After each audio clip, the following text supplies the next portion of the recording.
Hi, thanks for popping in. My name is Lexi, and today I'll be talking about Love Island USA Season 8, Episode 4.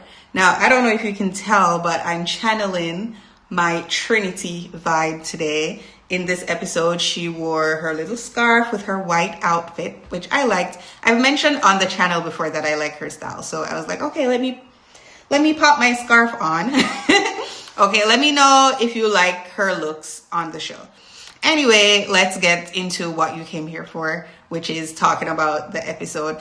Honestly, I won't really be talking too much about the episode. I'll kind of just be focusing on Melanie because she's the one bringing most of the drama right now. And I will say, when the show started, I really liked Melanie.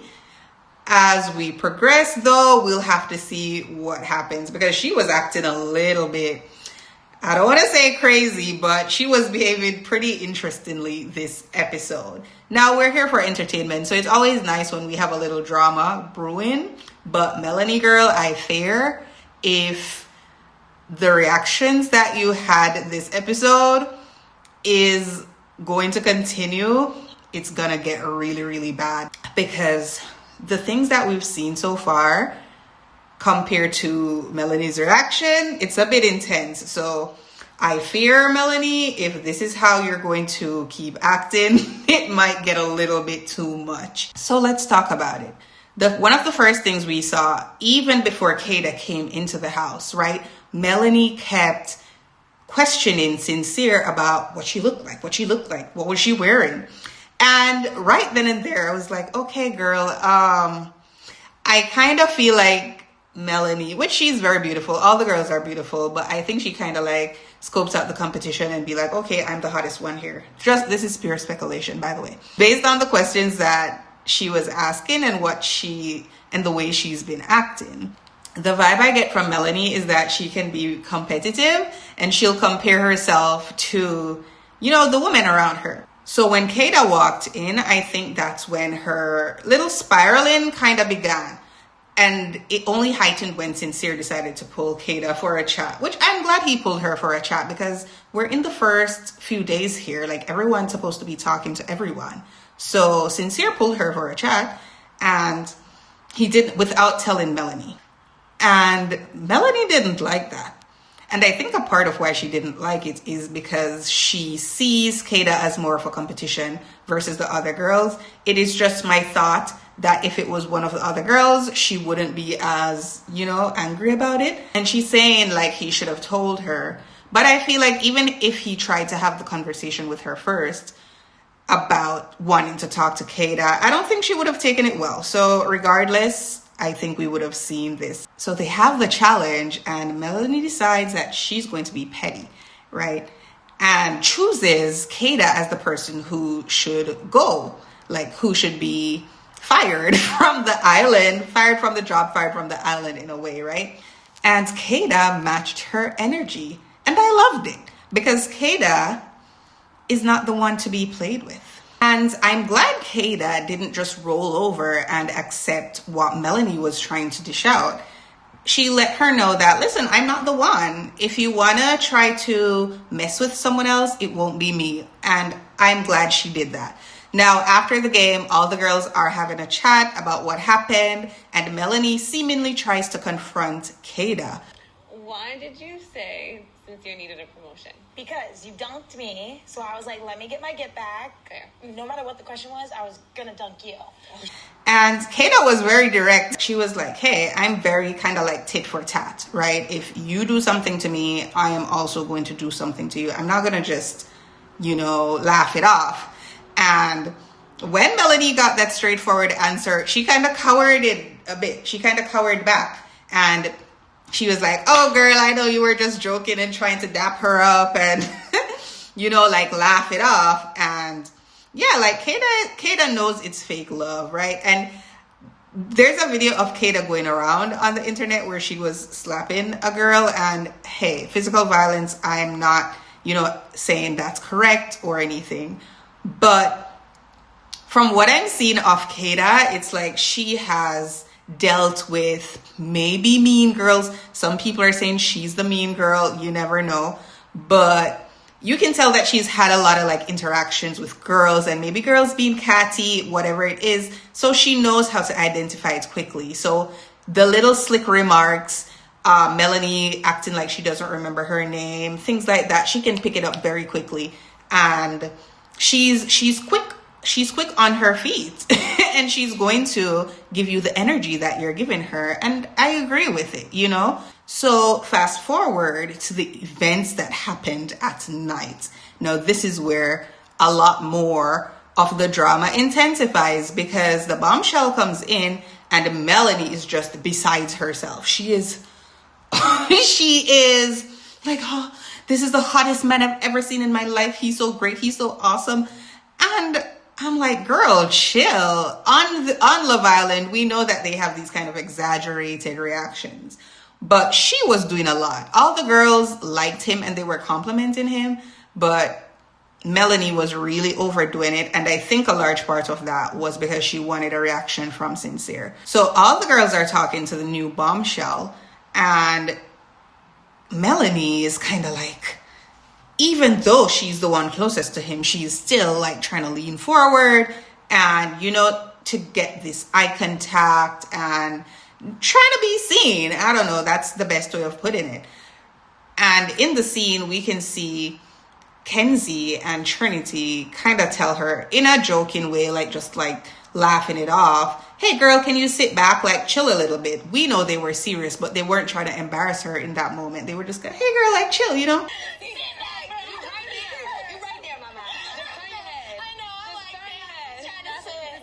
And mid-sentence, not even mid-sentence, mid-word, mid-syllable, Melanie decides to pull the bombshell for a chat.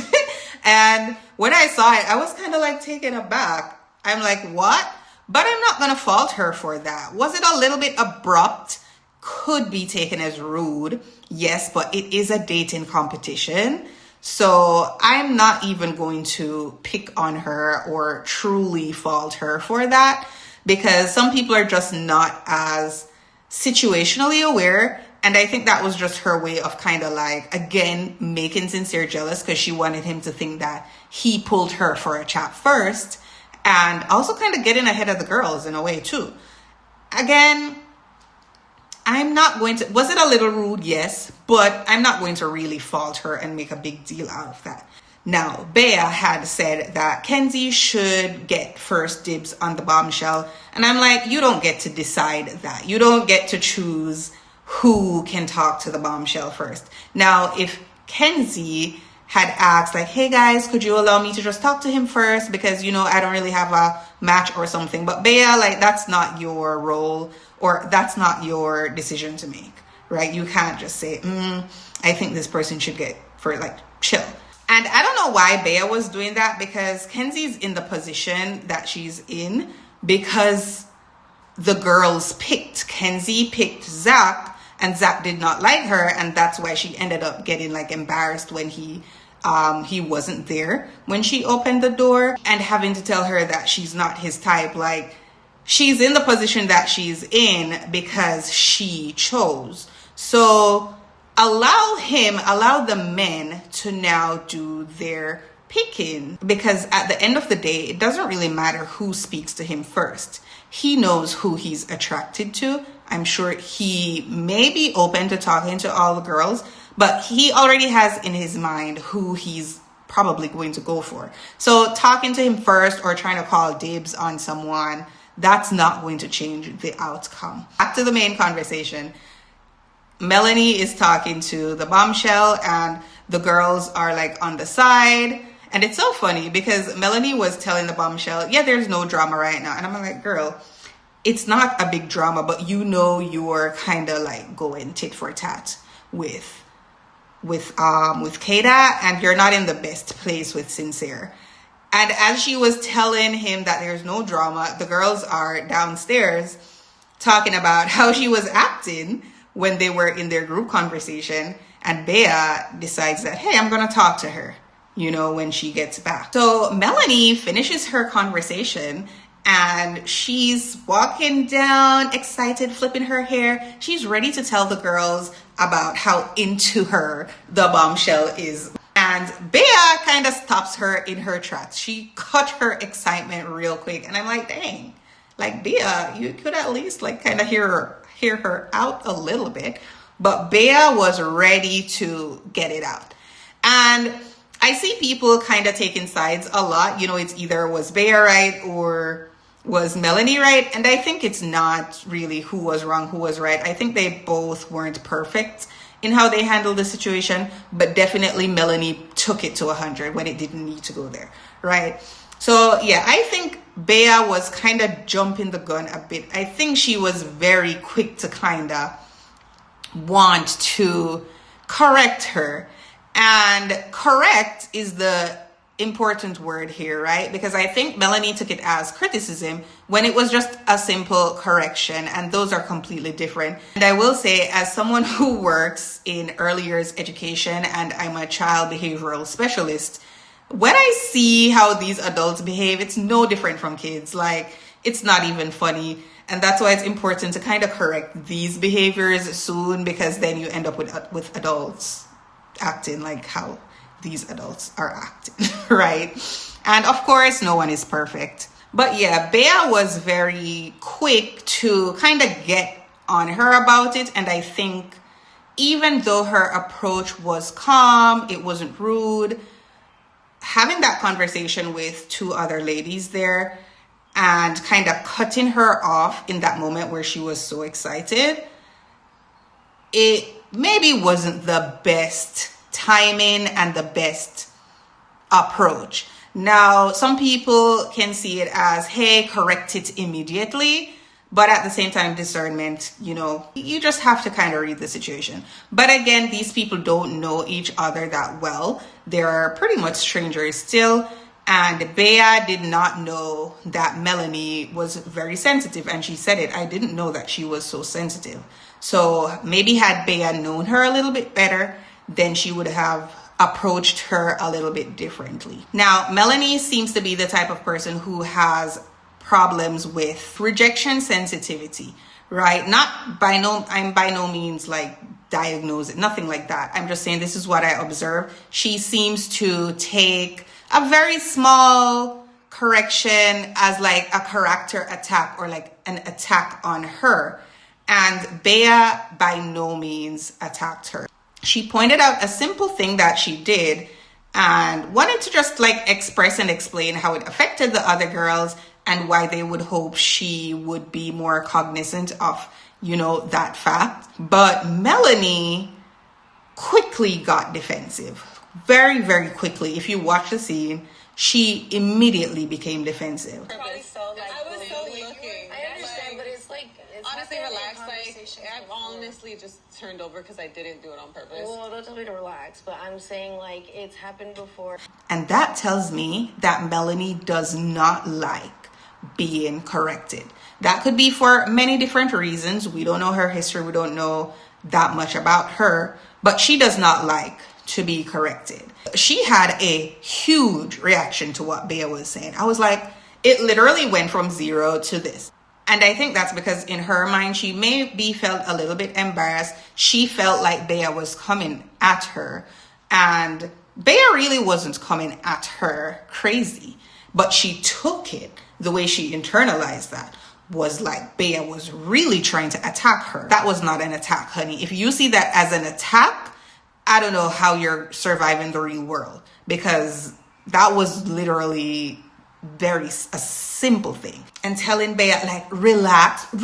We all know what that means. Relax. We know what that means, okay? So we're not going to pretend like she wasn't giving a little bit of attitude. She wasn't getting worked up. She absolutely was getting worked up. And Bea wasn't getting worked up at all. And yes, she did apologize. But the how matters. It's not just the words that are coming out of your mouth. She didn't receive what they were saying. She immediately wanted to go into defense and defend herself. She wasn't really receiving what they were saying. So the apology almost came off as, okay, I want this conversation to end. Let me just say what I can say to end it. Be quiet. Okay, I'm sorry. Be quiet. No, I didn't realize. You know, to try to end it. She didn't want to receive what they were saying. And that's not the way to really go about it, right? Because it comes off as like, okay, you're trying to dismiss me, you're trying to rush this whole thing, instead of just sitting back and doing a little reflecting, because that comes with accountability. Bea was saying take accountability. In order to take accountability, you need to kind of reflect on your actions a little bit. And she was just quickly saying, yes, I took accountability without doing anything. Like, you didn't really do anything. So that's why it came off as like, okay, you're just trying to dismiss the conversation. And by doing that, the action will repeat itself.